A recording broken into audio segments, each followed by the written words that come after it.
Black Ops 2 on the Wii U is largely the same game as the other platforms, with a few key differences. For starters, you can't live stream. That's a bit disappointing, and when you also take into account that there's no Elite functionality for the Wii U, you have a stripped down version of the cool social features that the PS3 and 360 get. But then there's the GamePad. Black Ops 2 allows you to play any part of it via second screen gameplay. Watch it here as I tear some people up in multiplayer, all without ever looking at a TV. The GamePad also gives you more options for split screen online multiplayer. Like the other versions, you can simply split your TV screen in half, or, thanks to the GamePad, you can have one player use the TV while another uses the GamePad for full screen view. It's pretty awesome to see in action. While playing multiplayer alone, the GamePad provides additional touchscreen options for selecting your class or calling in score streaks.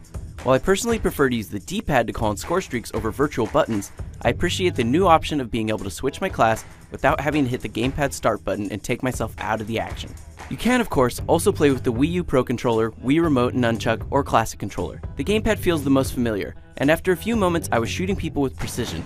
But it's really good at Treyarch to include the other options to suit preferred playstyles. Besides the few features mentioned initially, Wii U players get every other component of Black Ops 2, with the same great campaign story and set pieces, zombies, and all the multiplayer modes. The Wii U version occasionally slows in frame rate and has a tiny bit of texture pop in, but it still makes Black Ops 2 look good. Just be warned, only a few people are currently playing multiplayer, so finding anything besides a game of team deathmatch is problematic. Overall though, this is still a great option for would-be Black Ops 2 players, and the GamePad functionality more than makes up for whatever social features it lacks. So that covers the Wii U specific features of Black Ops 2.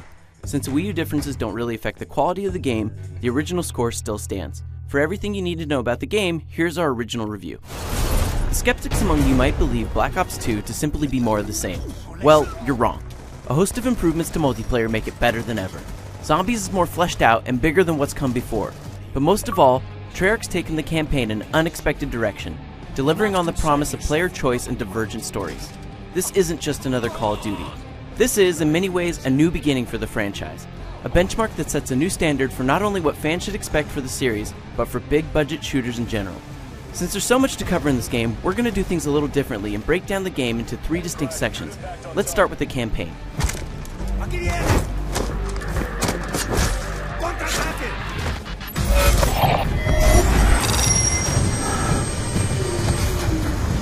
Time on target, 30 seconds. Shit, that was close! Black Ops 2's campaign has the big moments we've all come to expect. Vehicle crashes? Check. Epic firefights? Yup.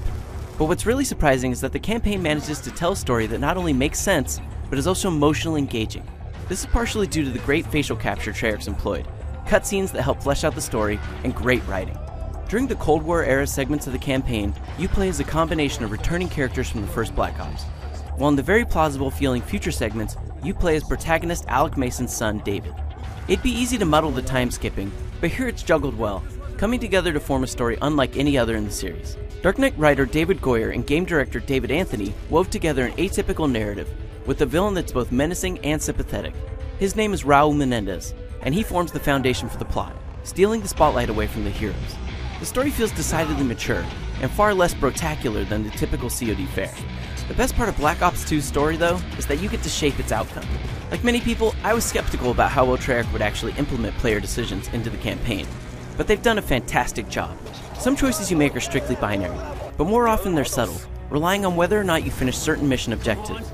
Throughout the story, you'll see that different characters can live or die depending on your actions, and everything you do influences which of the multiple endings you'll get.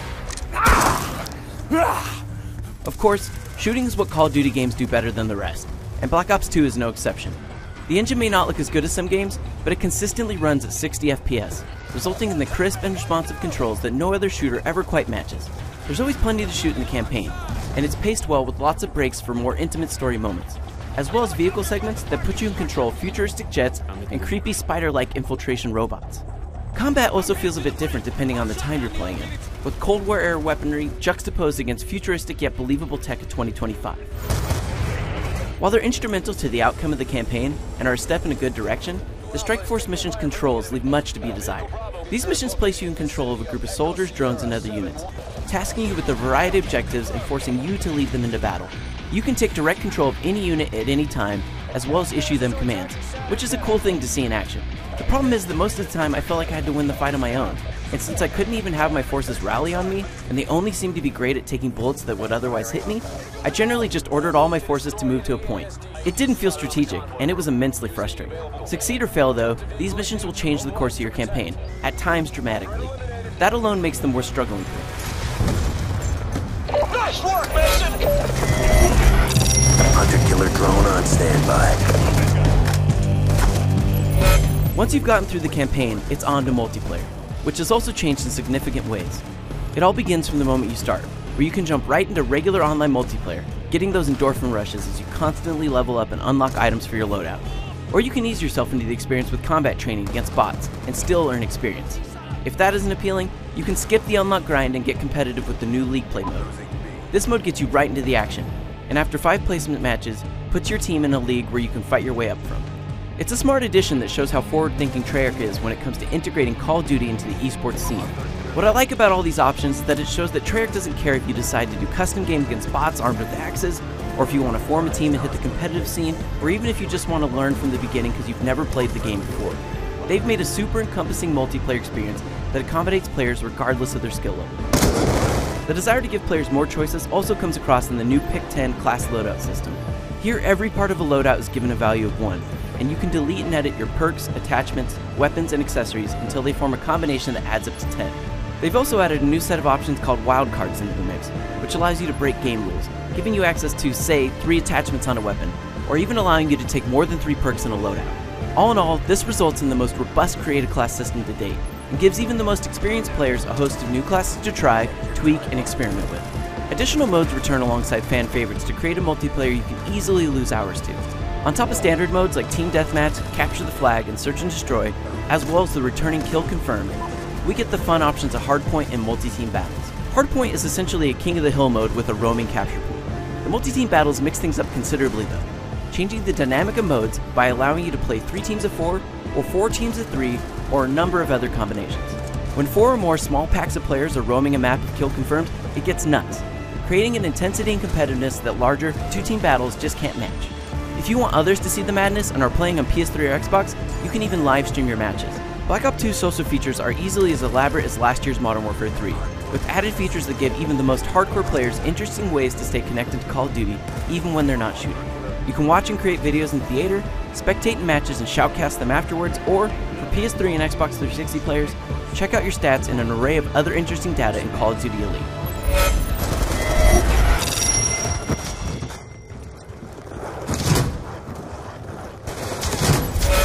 Rounding out the wealth of gameplay options in Black Ops 2 is the tongue-in-cheek zombies mode. You can still do the typical survival mode, but that feels a bit hollow and superfluous now that they've included transit. It's not so much a campaign with a real story as the pre-release rhetoric led me to believe, but an adventure mode. Mechanically, it's the same as survival, where you hold out against waves of increasingly difficult zombies for as long as possible. But the difference is that you have a decent-sized world to roam around in, with multiple areas you can go between via a defensible bus. The fun of it isn't in having a story told to you, but in discovery. The transit lore is intentionally vague, and it's up to you and your team to figure out how to interact with it, where its secrets lie, and how best to survive. Even though each playthrough ends in death, it's still rewarding when you've learned something new that you can integrate into your ever-growing transit routine. Co-op also presents a fun change from the hyper-competitiveness of the multiplayer.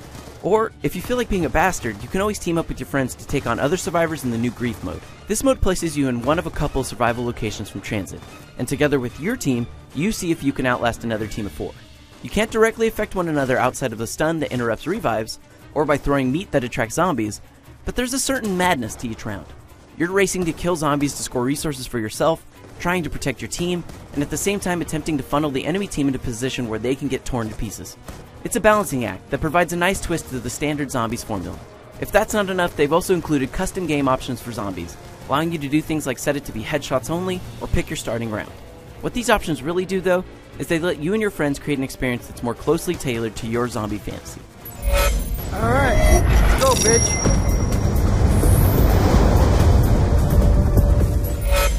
The addition of Pick 10, multi-team battles, and the fantastic integration of player choice in the campaign have made Black Ops 2 a superior Call of Duty experience.